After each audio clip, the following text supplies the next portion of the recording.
CBC's Cameron McIntosh is on this story for us and joins us now from Winnipeg. What are these men saying? Well, you know, people joke about this sort of thing all the time, right? Must have been switched to birth, or geez, you know.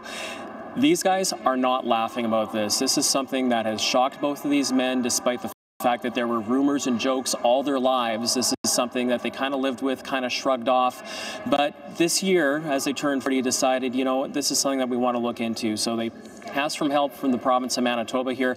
A DNA test was concluded and suspicions were confirmed that Luke Manias and Norman Barkman were indeed raised by the wrong families. So as you can imagine, put yourself in their shoes. This is, you know, despite the rumors and the jokes over 4 decades, this is something that's quite upsetting to both men and quite shocking to both men.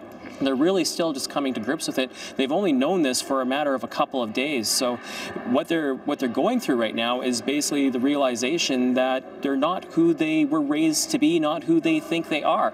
Now, both men have had the benefit of growing up around each other's families, and they are friends, but still they want some answers here. Here's what they had to say in their own words. I want the federal government to do an investigation.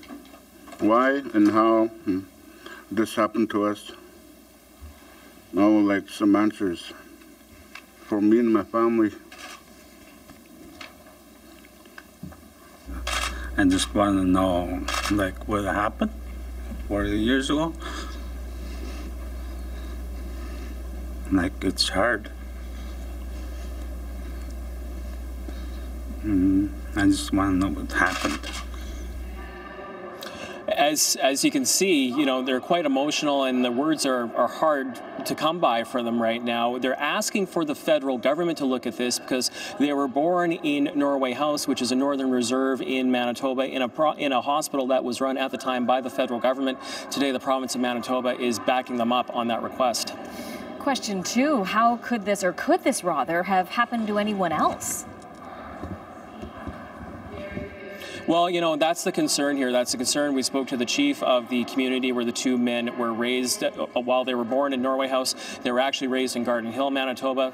So the chief there is concerned because at the time, 40 years ago, this was a birthing center and continues to be in northern Manitoba. So questions there, could this have happened to anyone else? That's another reason they're saying the federal government should take a look at what procedures were in that hospital at the time and possibly could this have happened. So that's where the request for the federal government is coming here, concerned that this could have happened to other people. So what is next now for these men, Cam? So emotional there, understandably. And you just think about the ramifications. All of the family members on both sides here now digesting this news. What is next for them?